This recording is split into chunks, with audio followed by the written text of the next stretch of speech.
Mpenzi mfuatiliaji wa simulizi na story, ni kualike tena kwenye kigongo hiki kizuri cha Mi Amor. Bado tunayo mengi ambayo tunaendelea kujifunza. Tunayo mengi ya kujifunza, hasa kwa kizazi chetu hiki cha Gen Z ambacho tunakiita hivyo. Bado tuna mengi ya kujifunza. Tunakimbilia maisha ya ndoa huku tukiwa bado hatujamaliza mambo yetu binafsi. Tunaamua kuingia kwenye ndoa pengine kwa ajili ya maslahi yetu binafsi, ili tu fulani aonekane kwamba ameolewa na mwingine anayo ndoa, lakini mambo ambayo tunatenda ndani ya ndoa ni tofauti na yale ambayo tulipaswa tuyaishi. Basi kama unataka kujua na kujifunza na kuepuka madhara hayo, ni vizuri zaidi kufuatilia kisa hiki kizuri. Renata anasema baada ya muda timu zilianza kupanda na kuperform kwenye ile stage iliyoandaliwa. Stage ilikuwa imeandaliwa kwa pesa nyingi sana. Kulipambwa vizuri.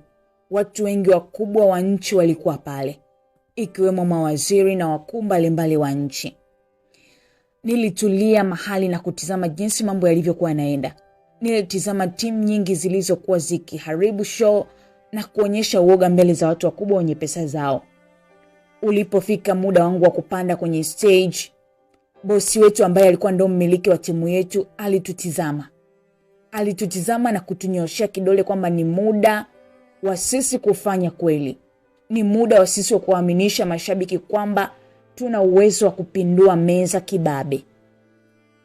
Basi tulipanda na kuanza kuperform. Carlos alijitahidi sana kufanya kila alichoweza ili tuweze kufanya vizuri. Alijitahidi mno. Alionekana kupania na kuweka umakini mkubwa sana. Nilifurahi sana kwa performance ya Carlos ambaye sikuwa nikimwamini mwanzoni. Kila kitu kilienda vizuri, alionyesha support ya kutosha. Lakini haikuwa bahati kwetu, kwani Pamela alipanda na baada ya sisi kushuka, yeye ndo alikuwa anafuata. Alionyesha show nzuri zaidi. Ilionekana kama ni watu wa dunia nyingine kabisa. Alifunika kila kitu. Alifanya mabosi na wakuu wa nchi wabaki midomo wazi. Sandra akiwa mbali alibaki kutizama kile kilichokuwa kinaendelea. Alitoa Max mwenyewe kwa adui yake. Huyu mjinga anatisha sana. Sidhani kama kuna ushindi tena hapa. Sidhani. Bora hata Renata awe na Julius tu. Yani bado kuwa na Carlos, naona bado inapaswa uwe na muda mwingi wa mazoezi.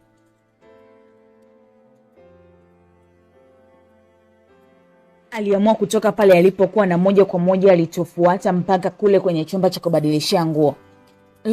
Renata. Umejitahidi sana, lakini umeona Pamela anachokifanya? Usiwaze. Amefanya yote hayo ili tuogope na tujue kwamba yeye ndio mshindi wa mashindano tunayoyaendea kushiriki.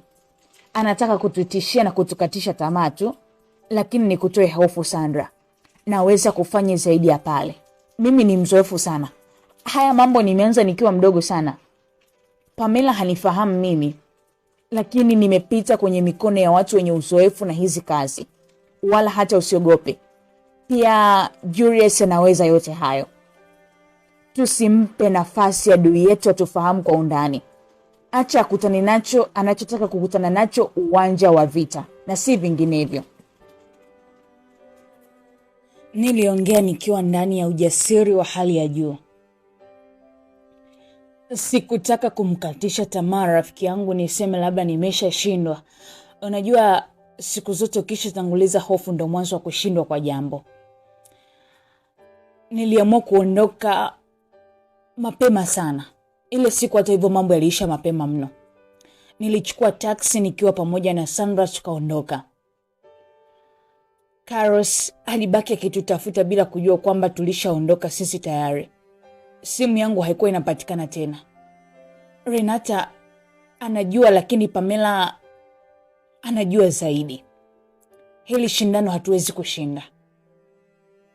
Hatuwezi. Shiku ambaye naye alikuwa ndani ya ile klabu, ni rafiki wa mume wangu, hakuwa ananifahamu vizuri.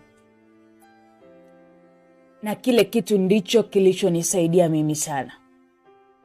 Nakumbuka kuna siku aliniona tu kwa mbali. Hakuwa ananifahamu vizuri. Nilimshukuru Mungu pia kwa ajili ya hilo. Shiku alitoka nje haraka na kumtafuta Pamela ili aweze kuzungumza naye. Alitamani kuzungumza na warembo wote wa pale ndani. Yaani kwenye yale mashindano alitamani azungumze nao wote. Aweke ukaribu nao. Ajione naye kama ni bosi mwandamizi. Alizunguka akazungumza na warembo, lakini alishindwa kuzungumza na mimi. Nilikuwa nimeshaondoka tayari. Bibie, mimi nikuache. Kama unaendelea na safari, wacha mimi nikuache. Tukutane kesho kuanza mashindano yetu rasmi. Nilimwambia Sandra na mimi nikashuka baada ya hapo. Nilifungua mlango na kukuta ukiwa wazi. Leo umerudi mapema sana. Kuna kitu kimetokea huko? Hakuna chochote mume wangu. Nimeamua tu kurudi kwa sababu hakukuwa na pati mpaka kesho. Oh, pole sana. Kwa nini wasiwe wanasema mapema ili msiwe mnajiandaa na kuonekana eneo la tukio mkiwa mmependeza namna hiyo? Wamefanya mambo ya kienyeji tu, lakini hakuna shida. Nina nguo nyingi sana. Kesho nitavaa nyingine. Marius alinisogelea. Alinisogelea na kuniona vizuri jinsi nilivyokuwa nimejiremba na kuonekana mrembo zaidi. Unaonekana mrembo kuliko warembo wote. Nani amekufanyia hivi? Ni Sandra.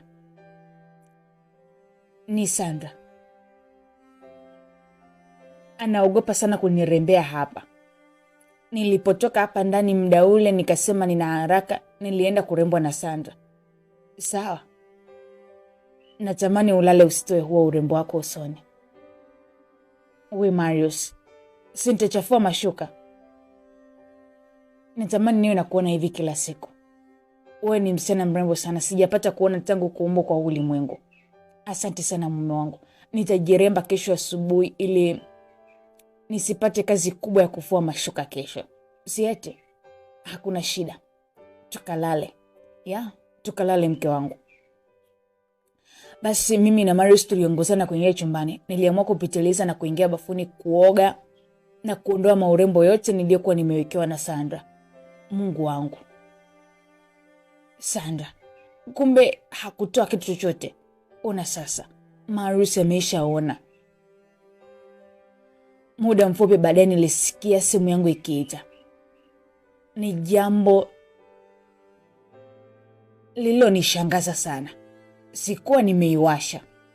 Simu yangu inaita. Si niliizima mimi? Ina maana Marius ameiwasha simu yangu? Mungu wangu.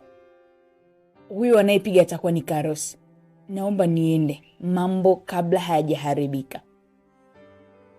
Nani anapiga huyo mume wangu? Niliamua kumuuliza Marius.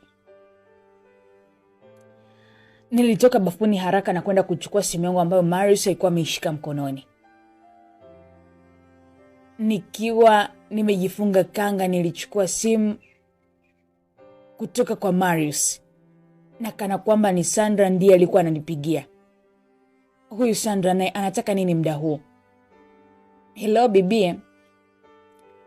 Niambie mpenzi. Kuna nini tena, mbona usiku saa hizi? Niliamua kupokea pale pale baada ya kuona simu iliyokuwa inaita haikuwa na madhara sana.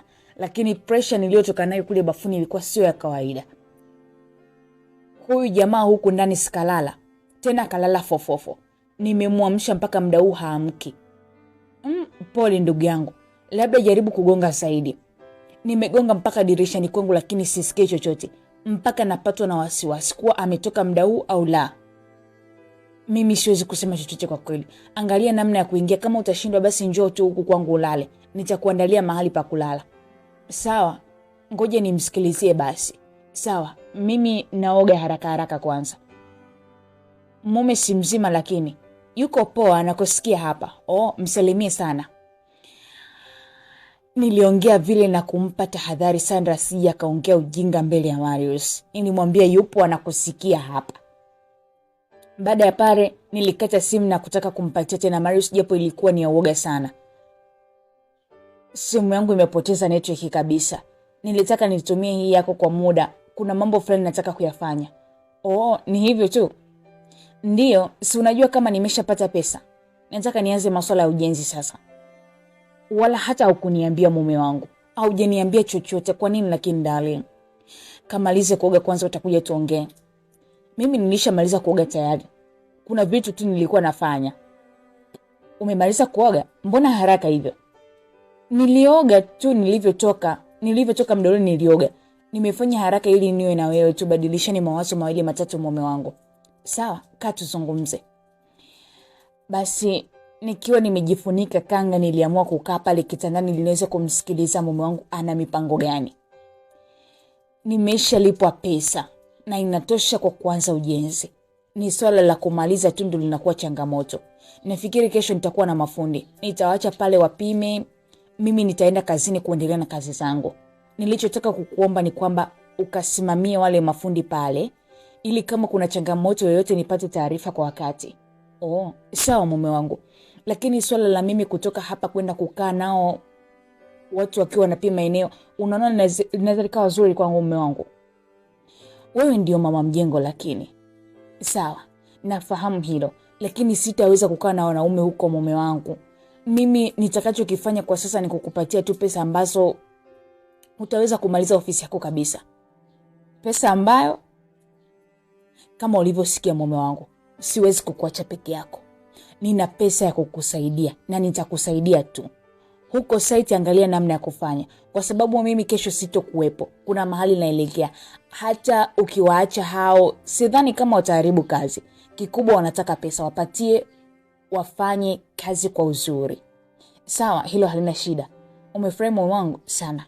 Nafurahi kusikia hivyo. Tunaweza kupumzika sasa, nafikiri umechoka.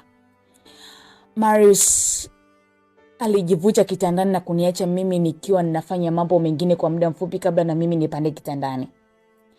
Ilipofika asubuhi na mapema niliamka kama kawaida yangu.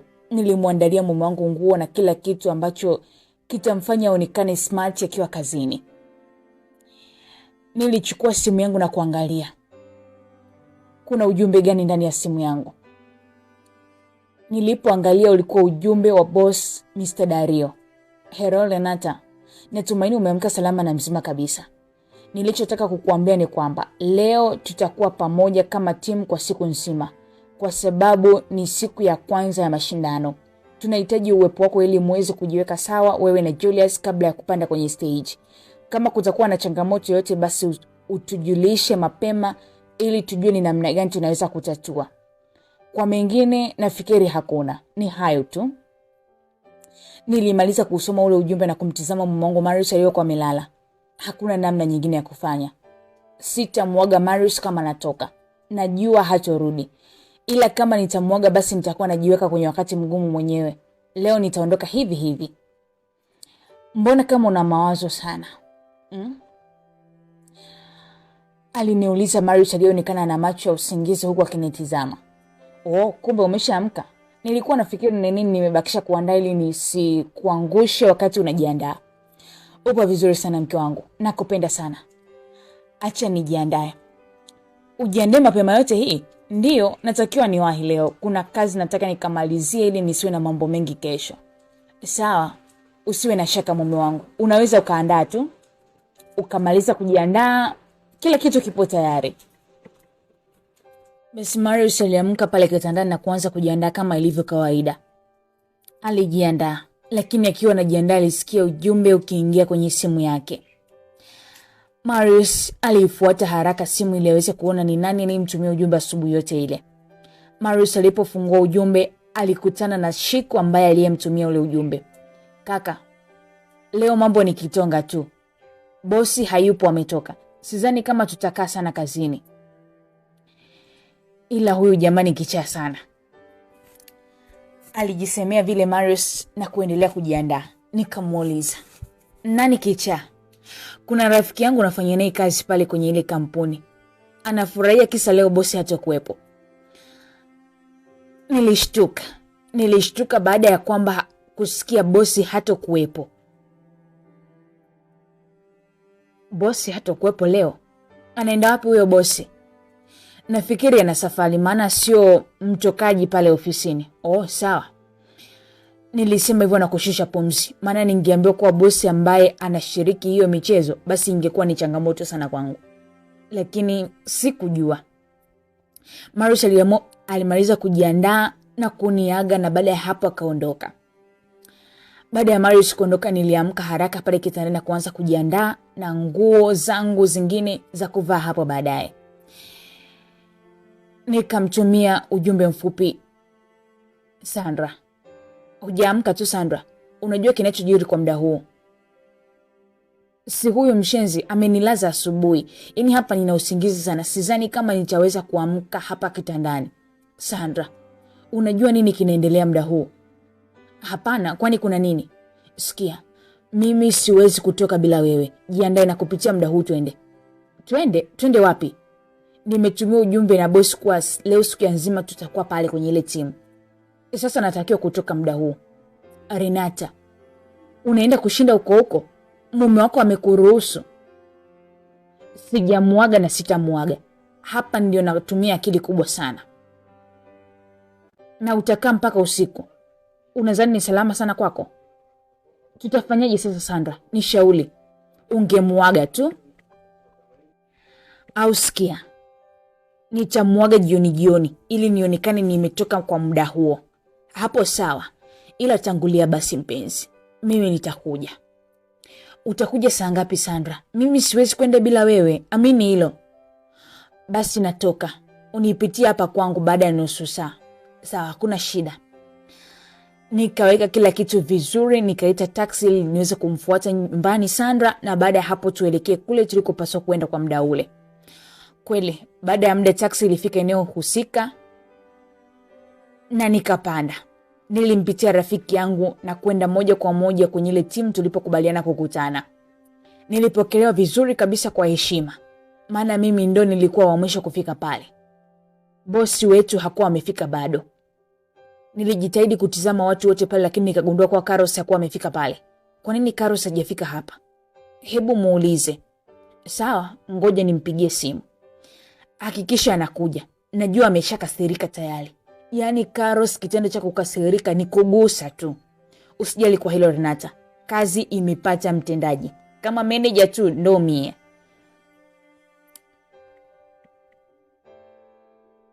Marius, mume wangu, akiwa kazini kwake, kulikuwa kuna kikao cha dharura. Watu wote waliitwa. Marius, njoo shiriki kikao, manake na wewe unahesabika kama mfanyakazi wa hapa pia. Bwana Shiku, hicho kikao mimi hakinihusu. Wewe endelea nacho tu. Mimi namalizia kazi zangu muda huu. Shiku alimtizama Marius na kumwacha endelee na kazi zake. Nimewaita leo kwenye kikao hiki kuambia kwa mimi leo sitokuwepo. Na kama sipo basi kila kitu kitasimama. Sihitaji kuona mfanyakazi hata mmoja ndani ya kampuni. Wabaki walinzi tu wakilinda mali za kampuni. Naweza kuendelea na shughuli zenu nyingine kwa wiki nzima. Kwa kusema hivyo, naomba watu wote mtawanyike. Shiku akatoka kwenye kile kikao na kumfuata Marius aliyeonekana kuendelea na kazi zake za kawaida. Marius, wamesema nini huko? Yaani nakuita na wewe unaniuliza. Hakutakuwa na kazi kwa wiki nzima. Tukutane wiki ijayo. Achana na hicho unachokifanya, maana hutakiwi kuonekana kwa muda huu. Kwa nini sasa? Bosi ameshasema watu wote tuondoke. Watu wote tuondoke, tutawanyike. Sawa. Sandra rafiki yangu alitoka nje kabisa kwenda kuzungumza na Carlos. Alipofika alimpigia simu ajue yuko wapi na ataweza kufika saa ngapi. Hello Carlos, mambo vipi? Poa, bado hujaamka? Mbona kama sauti yako inaonekana inatoka usingizini? Ndio. Vipi, kuna nini? Mbona asubuhi sana? Kwani wewe hujapata taarifa kwa leo asubuhi tunatakiwa wote tukutane? Mwili wangu una uchovu sana, siwezi kufika kwa leo. Lakini Carlos, kwani wewe si mshiriki? Kwa nini hautashiriki kikao? Sitashiriki na sitafika hapo. Kwani ni lazima kufika? Sawa, lakini nimetumwa na Renata nije nikwambie, nije nikuulize. Ndio maana nimekupigia simu. Renata huyo? Ndio. Achana naye. Muda ukifika basi nitakuja, lakini sipo tayari kushuhudia Renata akiwa anacheza na mwanaume mwingine mbele yangu. Siko tayari. Haya, uwe na siku njema. Sandra alikata simu baada ya kusikia jibu la mwisho la Carlos. Aliamua kurudi kwenye kile chumba tulichokuwa humo kwa wakati huo. Kila mmoja alikuwa ananiangalia. Alikuwa ananiangalia mimi pamoja na Julius tulivyokuwa tukicheza vizuri na kufanya wafurahi.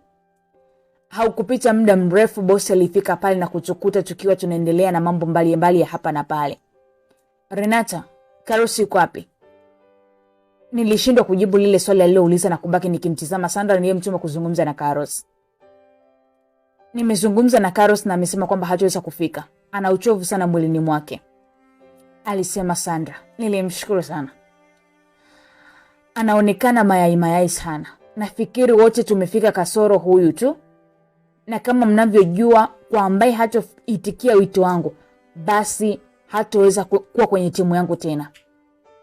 Renata, utamwambia Carlos aje ofisini kwangu tuzungumze. Baada ya kusema vile, Mr. Dario aliondoka. Mume wangu alifika nyumbani. Alirudi. Kazi zimeshaahirishwa kwenye kampuni kwa takriban wiki nzima. Afanye nini sasa? Aliamua kuondoka na kurudi nyumbani moja kwa moja. Lakini hakuwa peke yake, alikuwa na yule rafiki yake Shiko. Shemeji ametoka ama? Mbona mlango umefungwa? Itakuwa ametoka, lakini itakuwa ameenda site. Unajua tunatengeneza ofisi mpya. Kumbe ni hivyo. Hongera sana. Hongera kama umeamua kuboresha mazingira ya pale. Kuwa ni kuzuri. Angalia namna uoe Shiko. Wewe haupo hivyo. Huo sio muonekano wako. Acha utani basi Marius. Nimeambiwa ndoa ni chungu sana. Acha niendelee na watoto wangu hawa 2. Sawa, lakini hizo tutos hazikupeleki popote. Watamaliza pesa na baada ya hapo maendeleo yako hayataonekana hata kidogo. Mimi kuoa bado sana Mr. Marius. Niache kwanza nile ujana kidogo. Marius alimtizama Shiku na kuinama kuangalia ufunguo mahali ambapo amezoea mimi huaga ninaweka ufunguo pale. Wakaingia ndani. Marius aliamua kumwacha Shiku sebuleni na kwenda chumbani kwake moja kwa moja. Nisubiri dakika chache Shiku, nakuja. Hilo halina shida bosi, nipo hapa sebuleni ndugu yangu. Marius moja kwa moja alienda chumbani. Lengo lake ni kuchukua pesa na baadhi ya vitu ambavyo vitaweza kumsaidia wakati mafundi wakiwa ofisini na kutathmini ya jengo zima. Aliangalia baadhi ya vitu vilivyomfaa na kufanikisha kila kitu. Lakini kabla hajaondoka kwenda ofisini kwake, aliona kadi ndogo ikiwa chini imeanguka. Marius aliinama na kuitizama ile kadi. Ni aina gani? Maana yeye hakuwahi kuwa nayo. Akainama na kuiokota na kugundua ni business card. Marius aliitizama, lakini kilichomshangaza zaidi ilikuwa imeandikwa jina la kampuni ambayo anaifanyia kazi kwa sasa. Hii kampuni yetu hii. Ni nini hiki? Hii business card inafanya nini humu ndani? Aliamua kutoka nayo nje kwenda kumuonyesha Shiku ambaye anaifahamu vizuri. Baada ya Shiku kusikia Marius akiwa anatoka chumbani kwake, akajiweka sawa na kwa ajili ya kuondoka. Lakini Marius alimzuia na kuonyesha kwamba kuna jambo la kuuliza. Kuna nini ndugu yangu? Kuna kadi ndogo nimeiona hapa. Hii ni ya nini? Shiku aliichukua na kuitizama. Hakuhitaji muda mwingi kuitazama. Amekupa Mr. Dario? Basi amekukubali sana. Hii ni kadi huwa anaitoa kwa mtu ambaye anamkubali. Hakuna mtu mwenye namba ya Mr. Dario pale ndani ya kampuni. Ni namba ya ofisi tu ndio inajulikana. Piga kazi bro. Kuna mambo mazuri yanakuja. Hiyo ni bahati yako. Marius alibaki kushangaa. Alijiuliza, hii namba ya Mr. Dario imefikaje hapa nyumbani kwangu? Imefikaje? Lakini Marius hakutaka kushangazwa lile jambo mbele ya Shiku, kwani alijua moja kwa moja ni mimi ndiye niliyeiangusha ile kadi. Tunaishi watu wawili mle ndani. Hakutakuwa na mtu mwingine ambaye anaweza kuiangusha ile kadi pale. Ni mimi ama ni yeye. Kama si yeye nani basi? Ni mimi. Mimi nikiwa naendelea na mazoezi kule nilijiweka sawa. Na majira ya jioni niliamua kumtumia SMS mume wangu. Mume wangu kipenzi, nikupendaye sana. Ni matumaini yangu upo vizuri kazini kwako. Mimi mke wako nimetoka mara moja. Lakini huko nilipo nahisi nitachelewa. Sitaweza kurudi kwa wakati. Naomba ruhusa yako mume wangu. Nimeenda kwenye kikoba lakini nimepata dharura kidogo. Sitachelewa sana lakini nakuomba mume wangu nivumilie kwa leo. Nakuomba Marius. Samahani sana. Ulikuwa ni ujumbe mfupi niliomtumia Marius. Marius akiwa anatembea na rafiki yake Shiku, ujumbe ule uliingia. Aliusoma.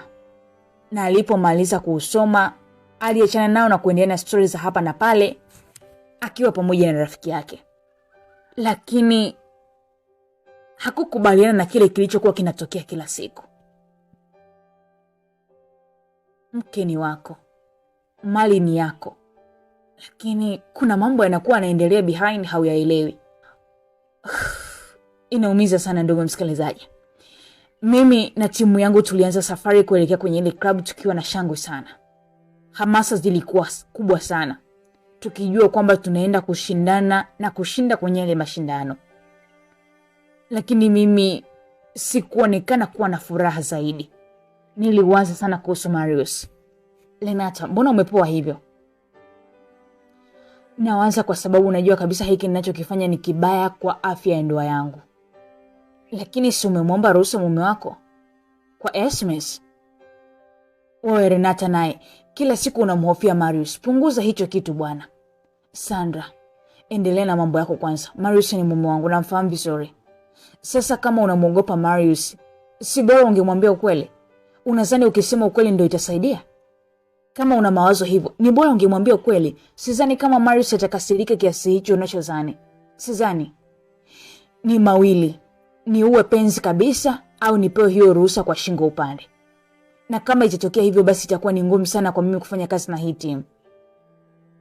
Sandra alinitizama na kuona kabisa nilikuwa kwenye maumivu makali kwa kile nilichokuwa nakifanya. Ndiyo, nilikuwa nafanya. Napenda kufanya. Lakini nafanya huko nikiwa na maumivu. Tulifika njiani na mziki ulikuwa ni mkubwa sana kwenye ile gari. Kama nilivyosema, vibe ilikuwa ya kutosha. Watu wanashangilia. Ndio kama vile ukute labda gari ya wanafunzi wakiwa wanaenda kufanya michezo shule ya jirani, jinsi ambavyo huwa wanakuwa na vibe, dereva tumwage na vitu vingine vya hapa na pale. Ndio ile siku kulikuwa kuna shangwe sana. Lakini nilihisi simu yangu ikiwa inaita. Nilitazama haraka ni nani aliyekuwa ananipigia. Niligundua ni mume wangu Marius. Oh, Marius anapiga. Napokeaje simu kwenye haya makelele mimi? Na ninamwambia nini mimi Renata? Ninamwambiaje? Nipo wapi? Kwenye pasi? Kuna pati ya dharura? Nahisi kabisa Marius anaenda kujua kile ninachokifanya. Huu ndio ukweli. Hapa nilipofikia ni pagumu sana. Sitaweza kuchomoka kwenye huu mtego wa Marius. Ni bora ningemwambia kuliko ajue yeye mwenyewe. Itakuwa mbaya zaidi. Nilikuwa nikijisemea na kuangalia simu yangu iliyokuwa inaendelea kuita. Tulifika kwenye ile klabu. Ilionekana kuna watu wengi sana ile siku. Timu nyingi zilikuwa zimeshafika pale. Kila mmoja alimtambia mwenzake. Kulikuwa kuna tambo zinaendelea za hapa na pale kwamba hauniwezi na vitu vingine vya hapa na pale. Na kila mtu alionekana kuwa amejiandaa vizuri sana. Basi mimi sikutaka hayo mambo. Niliamua kutoka pale na kwenda mbali kidogo ili niweze kumtafuta Marius, niweze kuzungumza naye. Sandra alibaki akinitizama nilivyokuwa nikihangaika kila sehemu. Mwisho aliamua kunifuata na kuzungumza na mimi. Kama kuna shida yoyote basi ajue ni namna gani anaweza kunisaidia.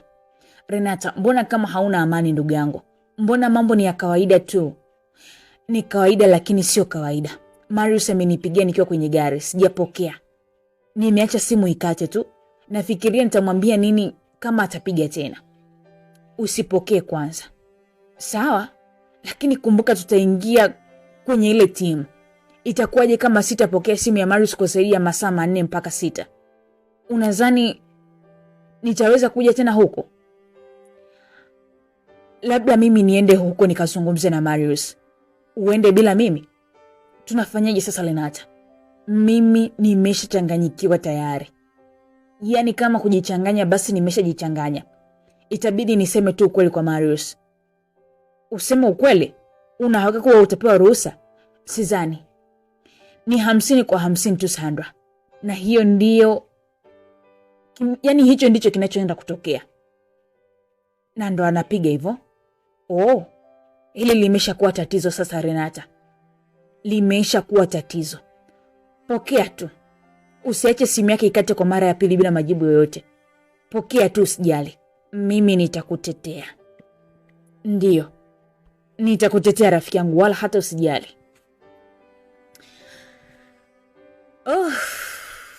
Nishoshe kwanza pumzi ndogo msikilizaji. Kama mambo kupamba moto basi hapa ndo yameshapamba moto. Huu ni moto. Vipi? Renata ataamua kumwambia mume wake ukweli kwamba sasa mimi ndo mnenguaji kwenye klabu? Au itakuwaje? Mitego imeshakuwa mingi sana. Na vipi kuhusu ile business card ambayo Marius ameikuta chumbani? Kumbuka Renata halijui hilo. Hajui kama kuna business card imeshakamatwa kule. Hatambui hicho kitu. Akija kuulizwa atajiteteaje? Uongo juu ya uongo. Lakini wahenga husema kwamba ukweli humweka mtu huru. Unamshauri nini Renata? Aseme tu au aache? Tufunike kombe mwanaharamu apite. Ulikuwa nami Madam Grace. Bye bye.